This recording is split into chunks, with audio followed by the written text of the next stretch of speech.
Don't look at that Praha. She's not skilled up. Don't look at her. Yeah, it's too late. It's too late on that, man. It's too late. Ooh, wow, nice effective HP, bro. That's looking pretty good. What's going on, everybody? It's Childish. We're back at it again with the next episode of Educate and Dominate, the one-on-one interview series where we take some of the top names in the game and get their insights so we can bring your game to the next level. Now, I know you guys are pretty surprised because it's been a minute since we put out a video, but today we have a very, very special episode. With the introduction of the Season 5 of RTA, it's time to get some of the top players in there to provide you guys some great content, and it is my pleasure to introduce you, for the first time, Mr. ShadowSteelX. What is going on, man? How you doing? I'm doing well, Childish. How are you? I'm doing pretty good. Like I said, it's been a minute since we've done this, so it's time to get the Cowboys out and give people what they want. You know what I'm saying? I'm ready. Let's get into it. All right. Thank you for having me here. Definitely, definitely. So, for those that are new to the channel, okay, welcome to the channel. Now, one of the things that I like to do before we get into all the content is to give you a feel of our new guest, because this is the first time Shadow Steel is bringing it to us. So, what I would like for you to do, Shadow Steel, is give us some filler in. Even though you're here for Summoners War, I'm always very intrigued about hearing everybody's journey as far as getting back into the video gaming world. So, what led you into video gaming, and then what brought your way into Summoners War? So I just got started with video gaming whenever my dad bought me a Game Boy and I played Pokemon for the first time, and that's essentially all it was. Um, Similar game to Summoner's War because you're always progressing, but you know how that goes. Yeah. Then fast forward, I guess, 10 years, however many, I don't know. Yeah, so we got the Summoner's War. Basically, as you get older, you lose time. So I was always playing games with my brother, who was begging me to always download this game and try to play it with him. He played Clash of Clans for a while. I couldn't get into it. He played a few more different games. I couldn't get into it. Then one day he said, "Hey, I'm gonna get a phone and I'm gonna have this leftover iPod. Would you like to play Summoners War with me on the iPod?" And I was like, "Sure." So that's how I got started into it. And at first it was just playing with my brother and always progressing, hey, I summon this. Oh, well, I summon this. And we're just always going back and forth. And then as natural, he and I were both always, we played sports together, things like that. So we were Sure. always naturally competitive.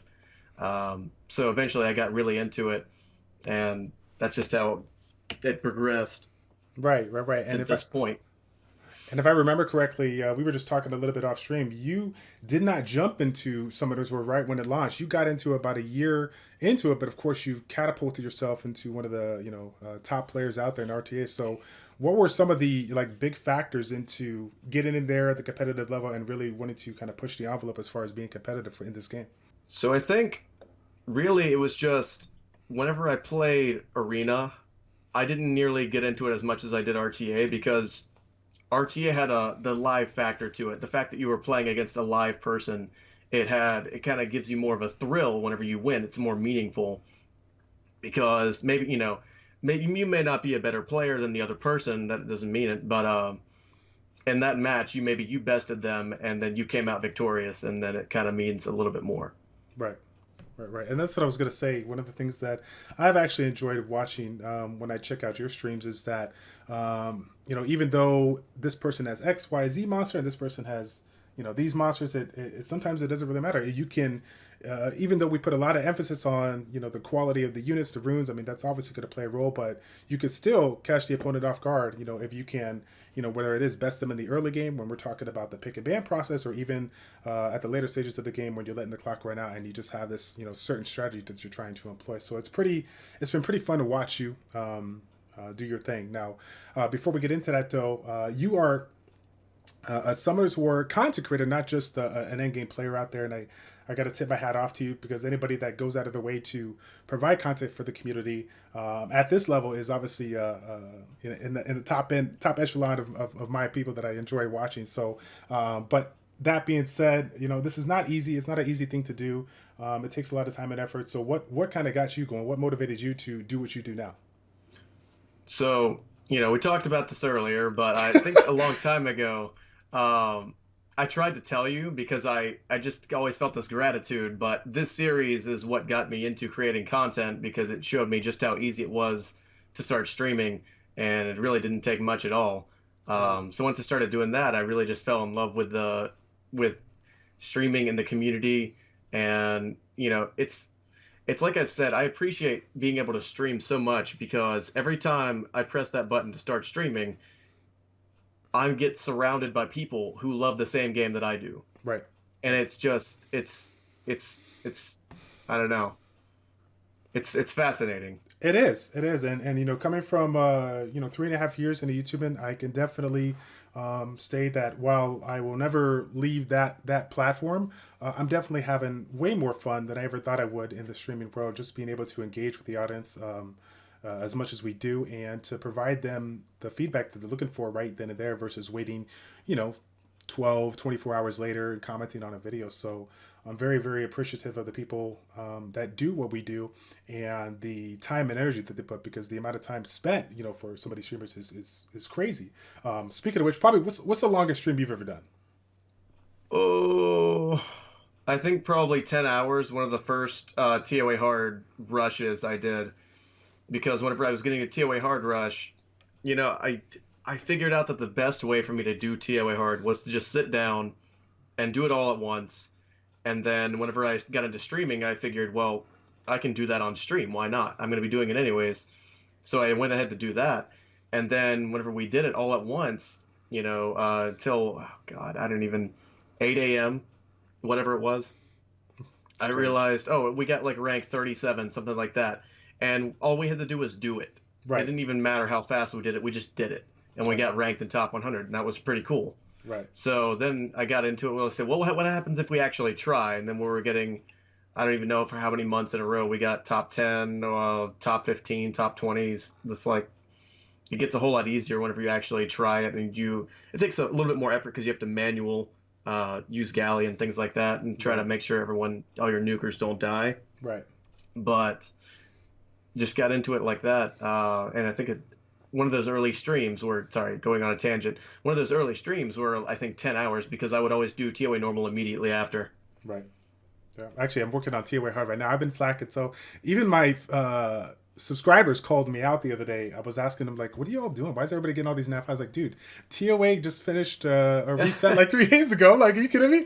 I didn't even realize it. That's so, like, how to loop I am with PvE content. I've been just so focused on Siege, Guild Wars, and RTA alike. But getting back into the beginning of RTA, when you first got into the game, and started climbing up, the RTA got introduced, and then you just started going ham with it. Now, obviously, you have a lot of players that are late to end game players that are watching you with the RTA. But every once in a while, I think you have a good amount of people actually. You have some newer players out there that are interested, intrigued about RTA. What are some of the biggest tips you can think of for the people out there in the Summoners War community, for those that are looking to get involved into, like, transition into RTA? What's your big tip on that? The biggest things, like I try to tell all the newer players, is you should always try to establish your goals and what you want to do. You can't jump right into this game and be competitive, obviously. You can play RTA at any level and enjoy it, that's for sure. But you may not always win. I mean, you won't always win. You never will. But a lot of the time, it's going to be 50-50. Win rate is good, because once you get to the point that you level off at, you're going to win some, you're going to lose some, you're going to hold the same rank. Right. You're going to plateau at some point, essentially. That doesn't change for anyone until I don't even know exactly when it starts to happen, but it's somewhere along like the top 50 players or top 30 players. These guys have got like 80% plus win rates, because I've watched some of the other streams of some of the players that hold like top 10, things like that. Mm-hmm. And what happens essentially is, for every loss, they have to get 10 wins to make up for all the points, because right. That's how high up the points are. Right. So unless you're up there, all the way up there, which is, I mean, like I said, like top 50, top 30, everyone else is going to have like a 50% win rate if they're consistently playing. When it comes to RTA, you've definitely broke it down into just kind of two separate play styles, casual and competitive. Tell me a little bit about your thoughts on each of these, and something that some newer players can take away when they're looking to really get involved into RTA play. If they're looking to get involved with RTA, if you can have fun with it at any level, but it's the understanding that you won't win everything. Going back to that again. So for casual, it can be, I mean, you just maybe just want to build different units and uh, just see what they can do and see if you can beat your opponent in unique ways, things like that. You use four supports and beat your opponent because they were just so much faster. Maybe your opponent had no cleanse and you just kept debuffing them, crowd control. Not necessarily like with the Nokianos, things like that, Right. Hathor. But if you use like three attack bar boosters, like a Bernard, a Bastet, and then something else, and then you beat your opponent because you just had speed and debuffs. Yeah. So maybe you want to go at it about that. And then if you want to go competitive, then you want to go for things like you want to have will runes on everything that you possibly can. You want to have the best team synergy that you can possibly put together. You want to put all your best runes on your best units. You don't want to play around with toys. Uh, you don't want to play around with that Shannon when you get into it. I knew we were gonna bring that up, man. We had to dust it off because I tell you what, for those that are tuning in for the first time, never heard of Shadow Steel, this young man definitely has mixed it up when it comes to new units or old units that are trying to bring them back to the forefront. So it's been fun to check out his channel and see some things that he brings that you guys haven't seen in a long time.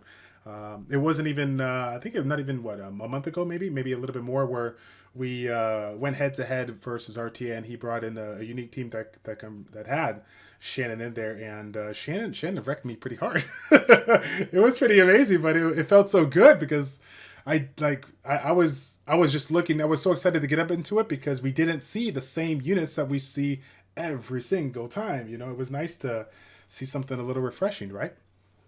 See, the Um, thing with the Shannon was in that particular RTA game mode, the 20 star, she has so much value at being 2-star, and that's why it was so nice to use her because then you can use all your Nat 5s and it makes your Nat 5s really strong for like I said, bringing a 2-star. Especially whenever your opponent's trying to take the Konamiya Rakuni all the time. Maybe you take that Rakonomiya, they take the Rakuni, then you go 2-star, take the Shannon. But um, it was really nice to have her because so the reason I was trying to use her is because that format of the 20-star arena, you get 20 stars. It's not just 4-star or lower. So in 4-star or lower, it is 20-star arena. These things are not mutually exclusive. But in 20-star arena, it's not mutually exclusive to being 4-star or lower. So that's why Shannon has so much value there. right. Um, and the reason I couldn't use her 6 months ago when we had the season, the same format last, was essentially because I went to go build the Shannon and then I summoned Bastet, and I was like, wow, I'll look like such a fool if I just don't use Bastet now that I have Bastet instead of Shannon. Right. I would look ridiculous. So that got postponed, and then they changed it up on the next in between, the 2 week season. So I didn't have an opportunity to use her for 6 months. Right. Right. Right. One thing that you pointed out in the middle of your conversation was that aspect of units that provide so much value, and I feel like even though I see it here and there, I feel like there's certain types of units that are a little bit more undervalued than I would like to see, and one of those types of units that I think you kind of feel in the same way is command units or units that provide those full attack bars. Some people use them, some people don't, depending on the synergy that they're bringing. But I think that there could be a little bit more use out of them. What do you think about that? Yeah or nay? I think so. I think that it's really common. They pretty much established themselves because the value, let's just say firsthand, the value of having a turn means a lot of things. It means that you can use your big skills. It means that you can get your skills off cooldowns. It means that you can violent proc. So whenever you've got these smaller units that you can rune up, put your best runes on, and you've got a Rakuni Konamiya, you've got Konamiya Tion, you've got what's Emesity, the Wind Horus, and you've got the Wind Neostone Agent, and you've got all these monsters that they don't do a whole lot besides give turns to your team and other units. Mm-hmm. And so you can load up the team most popular, like I said, Double Bird. And then there's a Lucian, something like a Ciara and a Kali, things like that. Big damage dealers that suddenly are a whole lot more mobile because they have these full attack bars. And that's generally the format of it. But the other one, like I said, it's Double Bird, and then the other one is usually going to be the Wind Horus and Olivia, the Wind Neostone, and then you use units like Copper Bulldozer, which stun on first skill too. I Yeah. just reminded myself that. Right. Uh, I just cringing at the thought because I've lost to that team so many times, and then they Right? usually it's it's a lot best it's best utilized whenever there's a Veligul involved too, because Veligul can do so much damage while preventing them all from being stunned. So it gets kind of ridiculous.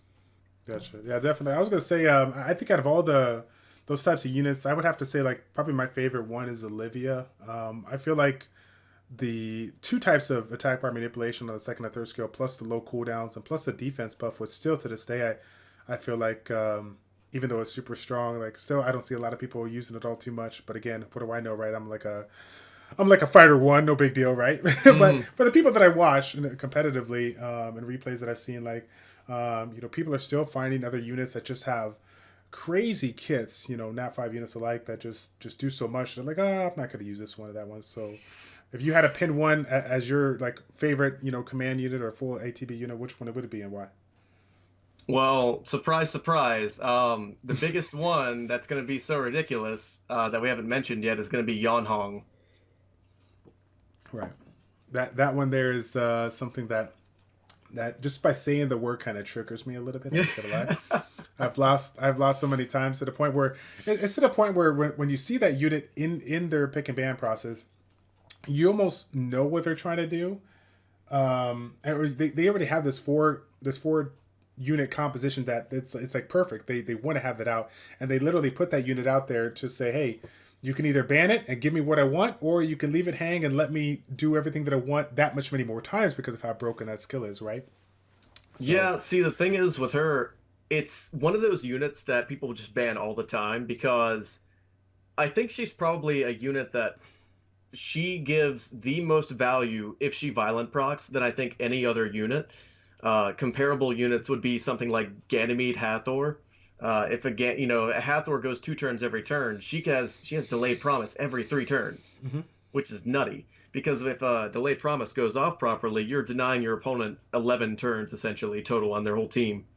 So yeah, it's pretty crazy. And other notable units there would be things, Perna, Giant Nuke every other turn, Right, Dragon Knights, Diana, right? If right. she but Jeez, that unit is uh something else, dude. I've seen so many fights in your streams, and I'm like, wow, dude. Like, I almost I come to us has almost convinced me to like rage summon for that unit because that unit is just so good. I mean, it just changes the turn of events it's sometime.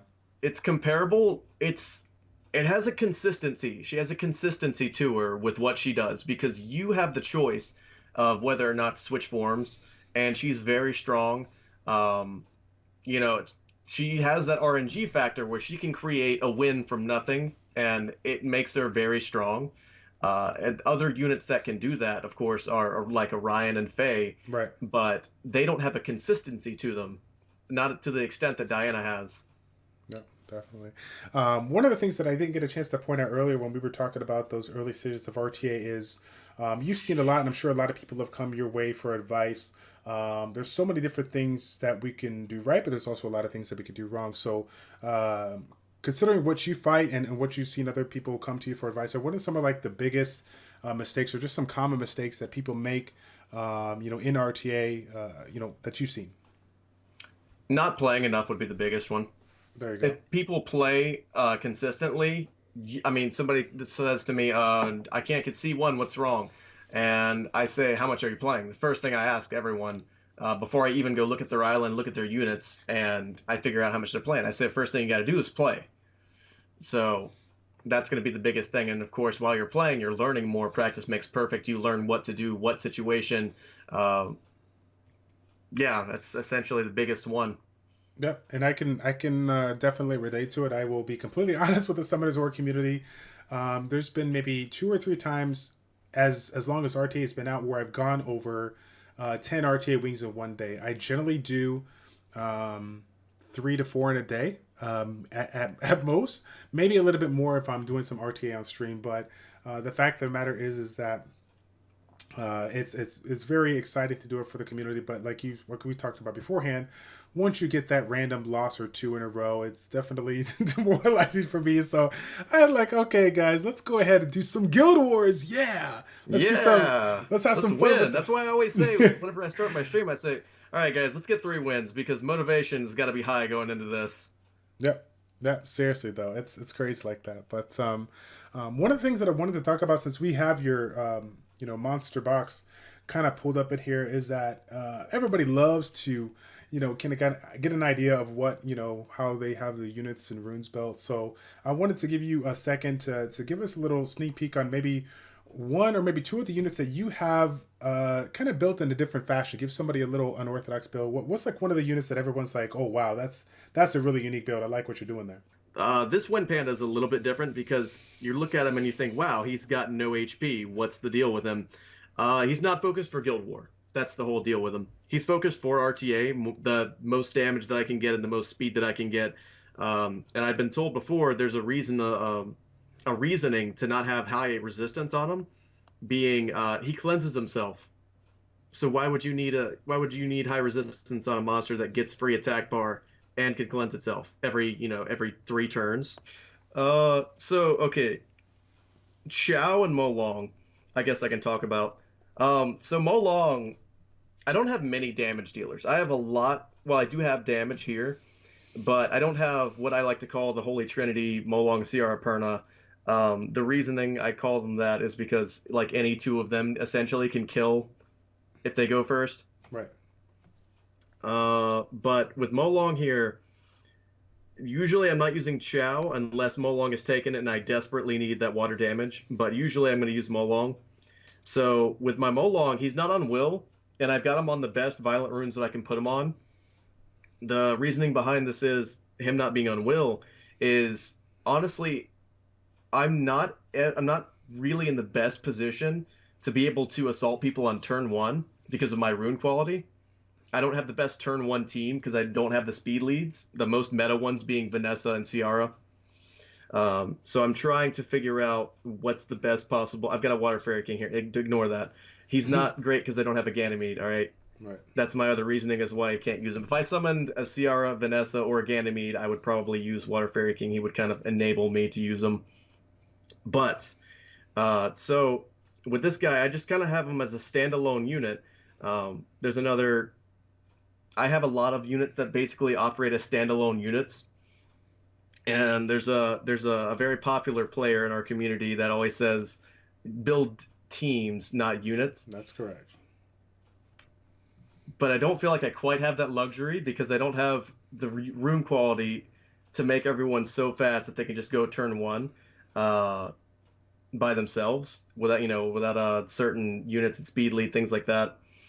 And so I feel like I'm limited to trying to build these busted units by themselves: Wind Panda, Molong, Diana, things like that. Oh, I can talk about Diana too. That would actually be all right because she's still, a lot of people don't know how to build her. But yeah, so with this guy being the way he is, not Will, the reasoning is if your opponent has like a Okeanos or a Gani and they want to reset him, that's kind of okay for me because I have a Hathor. And if they're resetting this guy, they're not resetting my Hathor. Or they're not resetting something else that can give me a lot of turn advantage. And if they're resetting this guy and he has all the, he's got my best violent runes on him, he's going to get back to turns pretty fast. And he's going to violent proc. Right. He's going to have the chance to violent proc whenever he gets back to his turns, naturally because of his speed that he has. So whenever he gets to his turns, he's going to get this Dragon Dance off cool time pretty quickly. And whenever he does that, he's going to create turn advantage from nothing. Right. Yeah, it's pretty. I was going to say it's pretty interesting to see like some of the compositions that people play. Obviously, they're going to be using their strongest units to provide so many different aspects of the game. But one of the things that I still struggle with to this day is even if I feel confident in the pick and ban process and getting rid of the one thing that cripples what they could do to me or what they're trying to do on their team, like just certain compositions I still find it hard to figure out who do I focus on first. And for some of those people that do have the Okeanos, do you reset this unit? Do you reset that? Like, what do you do? I mean, it's crazy to see what some of the plans of action that people bring into that first turn, and then when something goes a little off, like, whoa, what do I do now? Where do I switch my focus on? The Chow, the idea with him is I don't want him to get killed by 2 bombs from a Ciara. That's just the deal with him. I want him to be able to live. Molong, if he takes a Ciara bomb, he takes maybe, one random crit from a Perna, then probably dies. But it's still unlikely because it's a Perna, it's fire. So Molong, him not being on will 2, if my opponent gets that attack bar increase, they CR a bomb on something like that, it can cripple him, but it's still okay because I basically want him to just generate turns with second skill.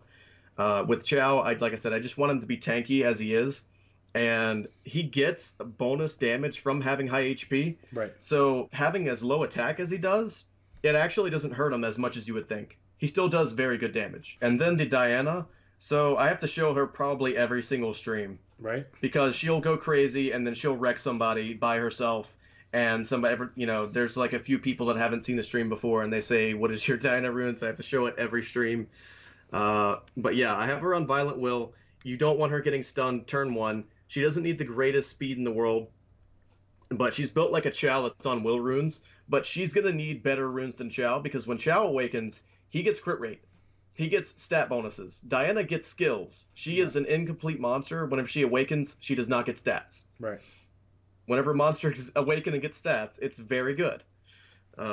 So she's HP, crit damage, HP. Whenever she changes forms, of course, all that HP turns into more attack power for her to use. Whenever you put her on crit damage, it gives her lethal damage. It makes it a lot better than if she just has crit rate slot 4. So it's good to have speed, natural speed on her, of course. But she is one of these free attack bar units that we're talking about. She's going to get free turns. She's going to move. You're likely not one-shotting her because you can build her tanky. She's a turtle. Whenever she's sitting there, she's just really big and tanky, and you can't really do much to her. And then she gets to her turn, and she basically halves her HP so that she can do damage, but safely do damage unless there's some X factor that causes her not to crit. Right. So she can turtle, pop out, deal damage, and then switch back, and then she has a chance to stun too, which is pretty good. And then if she violent procs, then I mean, good game. Shake hands. Good game. It's over. And just to clarify, the attack bar increase that we get when other allies are hit, like if it's an AOE, she's getting 50% per unit, correct? She gets 15% whenever the other allies are attacked. If it's AOE, she gets 50% for total.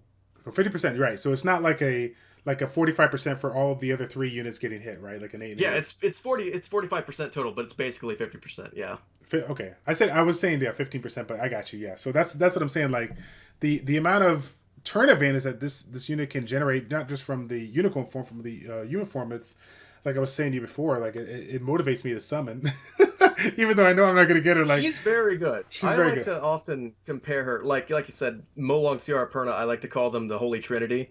And then Diana is like a tier, like just below them. I'm not making tier list here, but we're not going to do all that. But if I were to put Molong, CR, Perna all on the same level, she would be immediately below them.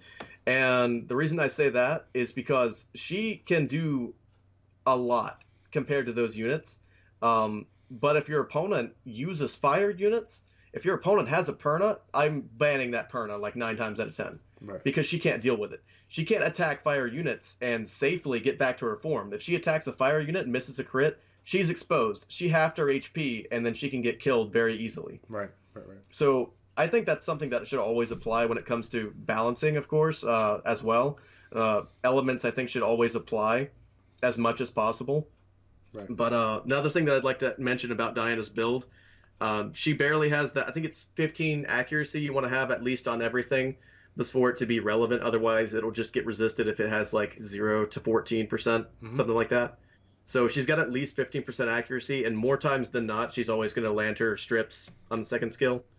But yeah, that's also another thing. Whenever she first came out, people didn't really know how to build her because there was like, oh, she's a stripper, but she only strips one thing, and it doesn't make any sense. And then, people figured it out. Yeah. She got buffed enough, she dealt more damage, and then people figured it out.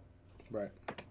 One of the things that we were getting into early on is we were talking about that situation where you have 2 units and maybe something goes wrong and you have to decide who to kind of focus on and whatnot. You were going to elaborate on that. Do you remember what you were going to say? Yes. So the biggest thing about that is sometimes you're going to lose, and the biggest thing that you can do, like I said, is try to play as much as you can. Practice makes perfect, but you need to be able to learn to figure out if you lost because it was RNG or did you lose because you made a mistake?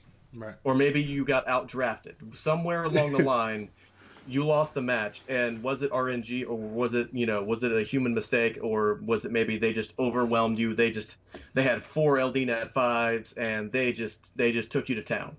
Well, so I think we know the answer to that. 9 times out of 10, they outbested you. But to the community out there that you talk to in your guild or in your chat, oh, it was RNG, bro. I just got just Mm-hmm. Violent procs. That's what Send me happened. the replay, man. Send me the replay. Yeah, yeah. Comtours has made it easy for us to send it to the replay. So for those of you guys out there that are like, oh, no, I didn't make any mistakes. I was Yeah. RNG. Did Now, your did your Rakan lose to that Chow because the Chow kept violent procking, or was it because your Chow had plus zero speed? I mean, right. which one was it? Right.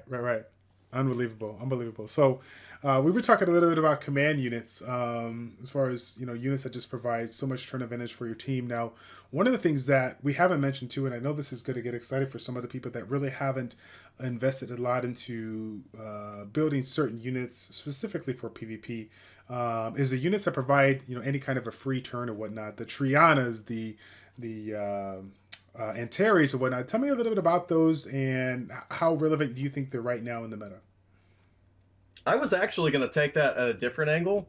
So the thing I would like to say about that is, well, let's go all the way to the very top. Let's look at Light Panda. Let's look at Ragdoll.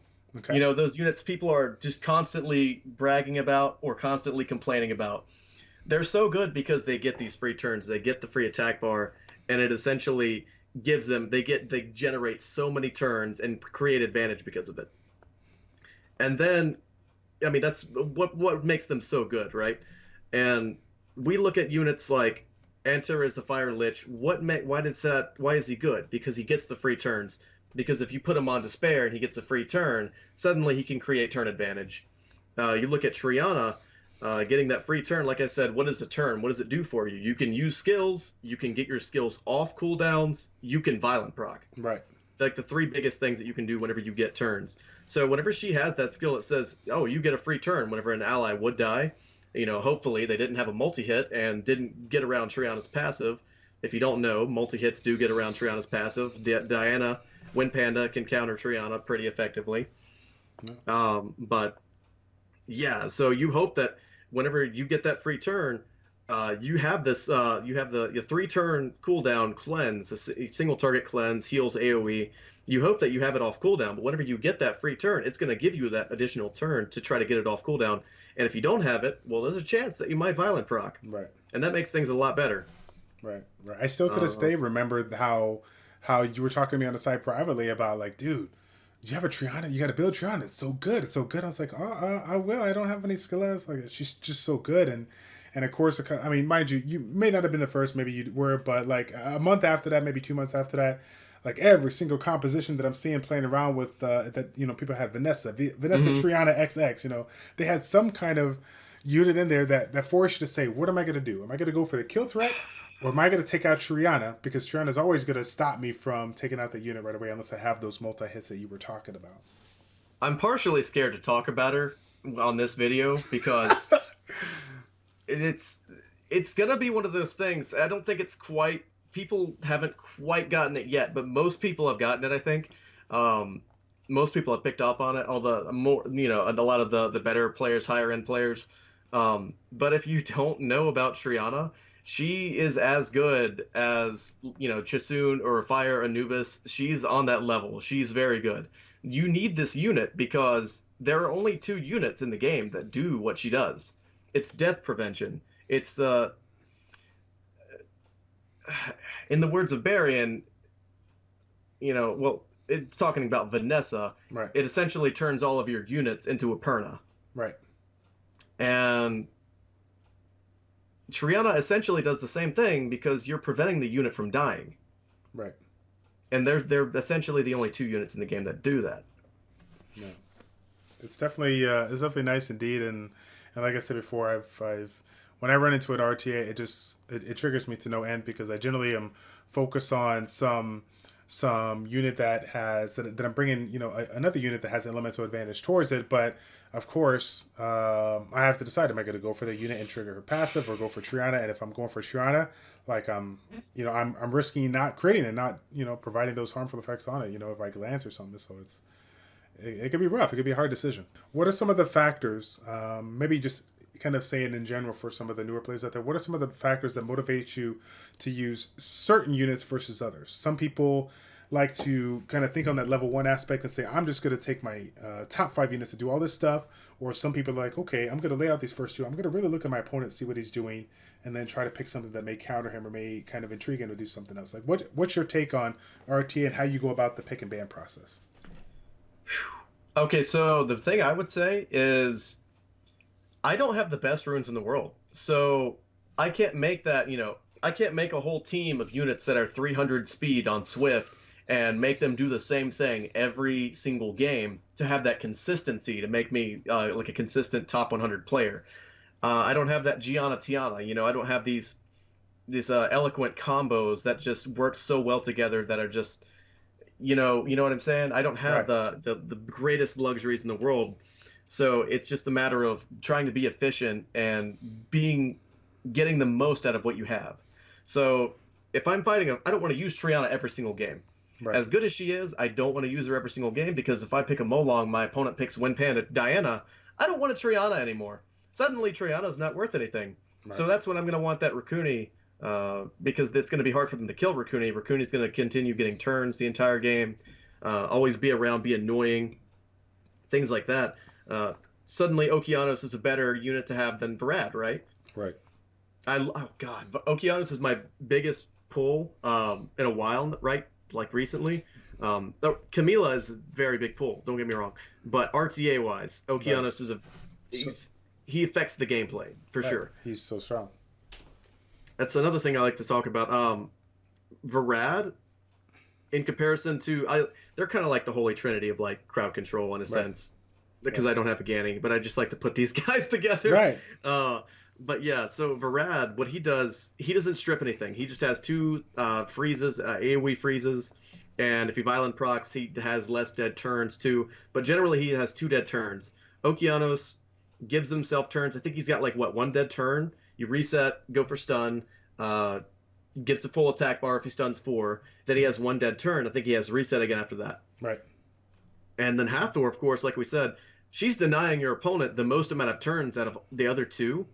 She's denying your opponent 11 turns if she goes off, which means essentially if she's going to violent proc, she can get back to it easily and you can lock your opponent down by herself. She Right. can do that.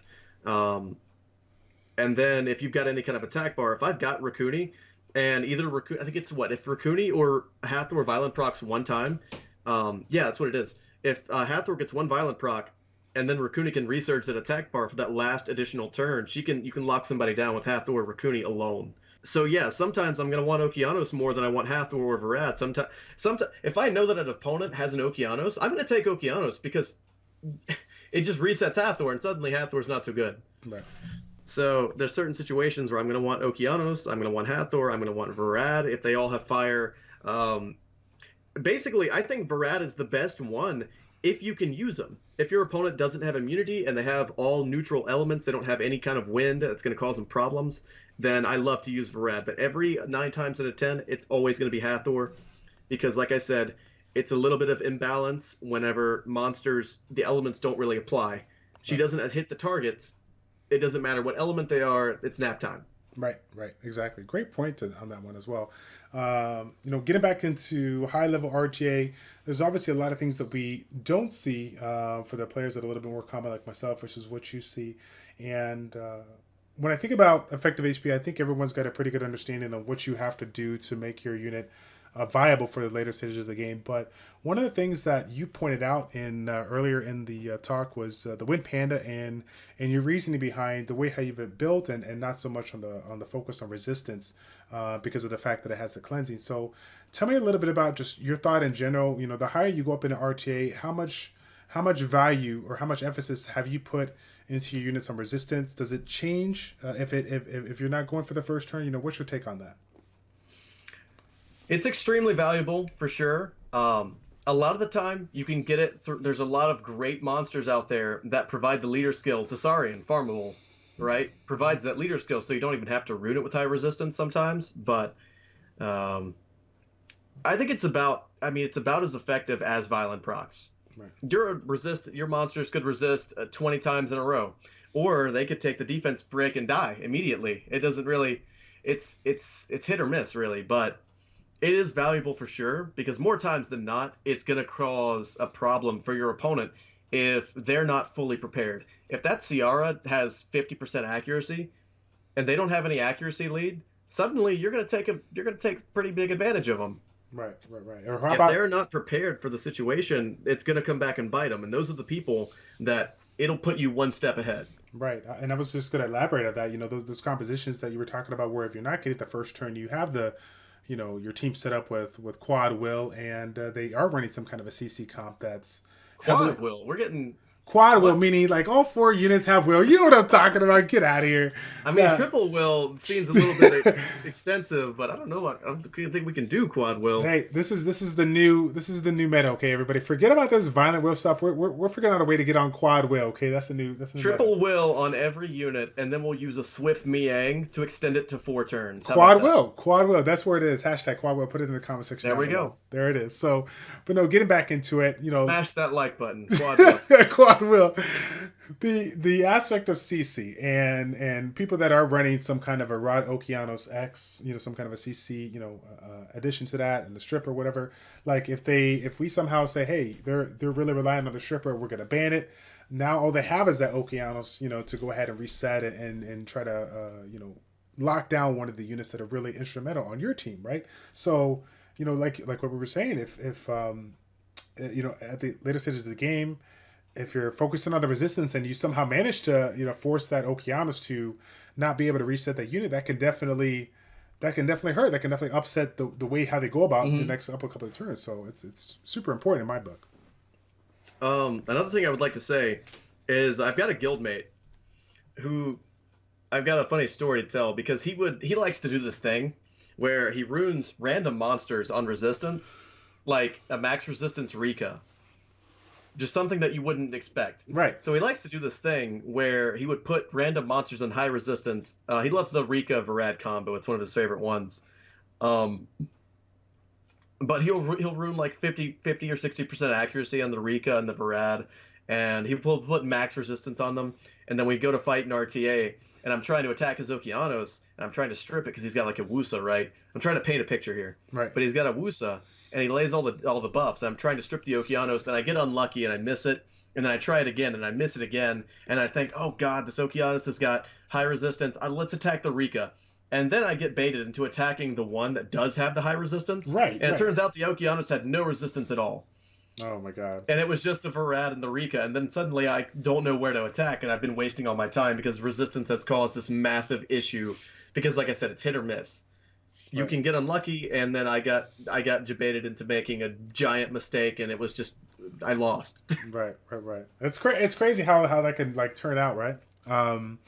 Let me ask you this though. We've talked about it so much in the community as far as monsters getting buffed or getting nerfed. Like, you know, give me some of your top monsters that you feel to this day that the comp list still hasn't changed for the better, for the worse, and you know, what's your take on those monsters, or how would you change them? If they're focused on RTA and, you know, in a perfect world where they can balance everything to make it to where, you know, everything is usable, Daphnis for sure needs something. He needs a little juice because currently, if you're probably looking at the Daphnis now, but Daphnis for me, I get use out of him once a month actually. TOA resets. I take him out of storage, dust him off. Speed HP defense. Sorry, and he serves his purpose. He plays his role. He kills TOA hard bosses. He kills the Akromas. He kills everything that's annoying that I don't want to deal with. He just does it. He does everything for me, and he has no Devilmons, and it's pretty good. It's the sweet life for what he does, but you can't do anything with him when it comes to PvP. Yeah. Then you compare him to something like anyone here that knows me knows that I'm about to talk about codename Flappy Bird. So turn off your audio if you're someone who watches me because I'm about to talk about it. But Perna causes a lot of problems because it's so good. And then you've got, it's a giant single target nuke with the Passives are really, really good. They make monsters, they give them so much extra utility than what, generic big nukers have. And you take Perna and you look at, you compare it to Daphnis. Daphnis hurts himself to do big damage, overkill damage, even from what I understand. I don't know. I don't have mine skilled up, so I don't know exactly how much he does. But it's not a whole lot more than what Perna does, from what I understand. And it just doesn't justify hurting himself. He hurts himself to give himself a shield. Like, what is that? It doesn't make any sense. It doesn't. No. It doesn't. Why doesn't he just get a shield? Why does he take away the shield and maybe he just doesn't even hurt himself at all? Why is there a shield even involved? It doesn't make any sense. Maybe it's the same thing as saying, okay, well, he's going to hurt himself and then he's going to gain back the HP immediately just to do it for no reason. It serves no purpose. He's just going to do that. Yeah. But his nuke doesn't justify, right? He doesn't justify use over certain units like Kali as well, things like that. People complain about Rocky, but Rocky does things. Rocky gains attack bar and second skill. She has anti-revive. She can counter part of the meta, which is Vanessa, Triana, Perna, things like that. She plays a role in the meta, like the PV actual RTA, like top tier G2, G3 meta. Right. And she's good. But when you compare Daphnis, he's on the same level as like Brandia, Shihao. I would go as far to say Pungbake, even though he does have the AoE ignore defense aspect. It's not game changing, but it's a little bit. It's nice that Pungbake can do that. Water Monkey's getting there. Water Monkey's getting there because I believe his third skill. He what does he do? Through every 3 turns. It's not bad because you can use that. He's a giant nuker. You got something like what? 1 attack bar increase. Boom. He's got immunity every time. Yep. He has like perma immunity essentially if you've got an attack bar in the right, going at the right time. There's multiple. You could see he's got 1, 3, 5 total Devilmons in him. Right. I've started scaling him up multiple times, and then I was like, maybe not yet. So it's getting there. Yeah, I currently use him in Fire Rift, which again, PvP. If your goal is to make everyone usable for RTA, he could still use a little bit of something. Brandia for sure could use a little bit of something. Because Perna just doing what he does. He can be super squishy. He revives himself, heals the team. Just does it all. You get a trigger. Just get a little hot in here. They've got a 50,000 HP Molong sitting there gaining 10% of his HP, Perna procking every turn. Right, every time Perna procs, he just gains 10k HP back and just mayhem. It's awful. I think that it would be great if Sekhmet was able to. Sorry, I forgot. I just like blindsided you with that. But Sekhmet. So I think that Sekhmet's kind of crazy because she has that. It's every 4 turns versus Okeanos' free turn that he has built in essentially with full attack bar. They're right next to each other too. We're going to try to build Sekhmet. I was like, man, I'm going to use Sekhmet to kill Pernas. It's going to be great. Right. But Okeanos, we pulled him like a day after. She lasted 1 day. It was really funny. We played 1 stream with her and she did really well. And then we summoned Okeanos and she just never again. Right. But so I think it would be really great if she had an unresistible strip and then the reset applied normally. I think that would be a perfect way to just compromise with her. Honestly, I think that would be actually great if she had an irresistible strip and then the reset can be normal. Yeah, I would definitely. Being a third skill. Yeah, she has no built-in turns. Sorry, go ahead. No, you're good. I was just gonna say, I definitely would agree on that. Having the irresistible reset would be extremely nice. Well, irresistible strip, and then the reset applies normally. Right. Just so that there's not, a third skill where she has no built-in turns, and it doesn't. What was it? It doesn't. She has no built-in turns. It's a longer cooltime than Okeanos' second skill. It's not as versatile. If it misses, it goes through the double accuracy resistance check, and that's bad. Right. Because it's a double chance for you to miss. That's where I like, if your opponent is completely exposed well, Okeanos is still good too. Or so okay, so Varad and Hathor have a double resistance check essentially, or accuracy check. They have if they miss the freeze or they miss the attack bar decrease, they always have either or. And that's just the idea for what I'm talking about. If he misses the freeze, he still gets the attack bar decrease. If he misses both on that Perna, well, GG, shake hands. You know what I'm Right. talking about. Right. But Hathor does the same thing, double resistance or double chance to land a debuff there, and it's really nice. Okeanos hits 6 times, so it really doesn't apply to him. He's essentially element neutral in that aspect. It's still harder to land on water, but he hits 6 times. Yeah. He's not gonna It's gonna. glance all 6 times. Yeah. Um, but yeah, so then there's the reset that needs a little bit of something because it's her third skill. She's a nat 5. Yeah. I could use a little love. I could use a little love. And I just had another thought that we didn't talk about Okay. earlier. When we were talking about the free attack bar, Yeah. like free attack bar, free turns, I forgot to mention Josephine. Oh my God. Yeah. She's just so crazy right now. She was actually really good before that revenge buff that she has, that she just got from the patch. Mm-hmm. But Josephine is really nice because there's like no team that exists where there just isn't stun. So she's always going to get free turns. She provides that shield for your team, which is kind of nice. She has a form of sustain in that sense. Right. She has a strip. Strip doesn't apply to elements, so that's really nice. If you glance, you can still strip, but landing that provoke is really nice because if you've got a unit that's getting murdered by a Perna, then Right. you can provoke that Perna, and suddenly the Perna is not attacking you anymore. So it's really good. She's a great disruption CC counter, providing some CC as well. One of the really popular things that's going around is double immunity plus Josephine, which is unbelievably hard to deal with. Right. Last but not least, if there was, anything you want to give out there for the Summit War community, like any kind of take-home message outside of what you've hit up on the aspect of win or lose or whatnot, what would that be and why? Don't get discouraged. Keep on grinding. The game's always going to be here. No. It's always like a little funny thing that I'd like to say is, it doesn't matter what's going on with your life. This game's going to be here for you. Yeah. You know what I mean? No. You couldn't have said it any better because for everything that I've gone through and a lot of other people gone through, sometimes the games like this are the only kind of release that we have from the outside world. So being able to enjoy it whenever we feel like it. You got to make sure you're having fun with it. Right. That's the biggest thing, I think. Right. And if you lose that fun, then do what you got to do to fix it or move on or whatever the case may be. But I couldn't agree with you more. Well said. Well said. But that's going to be all I got for you today. Thank you so much again, ShadowSteel, for providing the content. Any shout outs that you wanted to give for the community? Shout out to, I guess, my friends in guild and just, Lunar Agent, Mike, Hugh.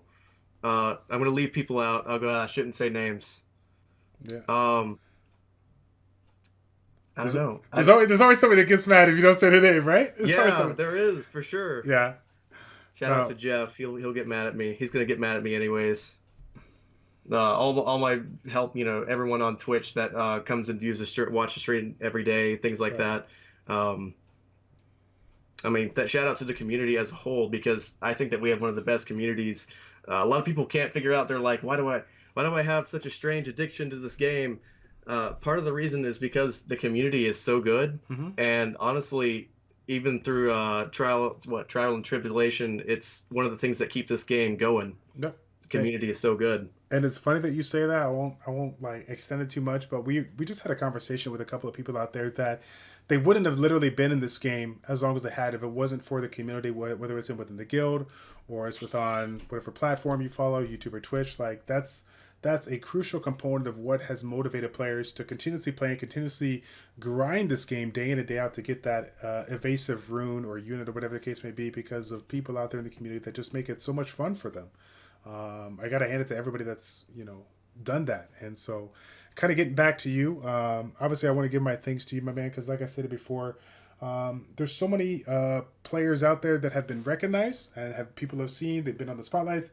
And then we also have a lot of people out there that, got into the game whenever they did, played the game, have been enjoying it, and then they decided one day to say, you know what, I'm going to go ahead and provide content for the game, whether it's on YouTube or in streaming. And believe it or not, there's been a lot of people out there that have really, really learned from you, me included, and that's one of the big reasons that's why you're here. So on behalf of the Summoners War community, thank you for everything that you do, my man. I appreciate it. I appreciate it. Thank you for being here, man. Or thank you for letting me be here, man. Nah, not a problem at all. So that's going to be it, guys. Thank you all so much for tuning in for this episode of Educate and Dominate. Again, stay tuned as we're going to be putting some comments in the comment section down below and looking forward to having that next guest on board really, really quickly. That's going to be it, guys. Thank you all so much for tuning in. It's your boy Childish and ShadowSteelX with ChildishPlays checking out. Take care, and we will see you all in the next episode of Educate and Dominate. We're out.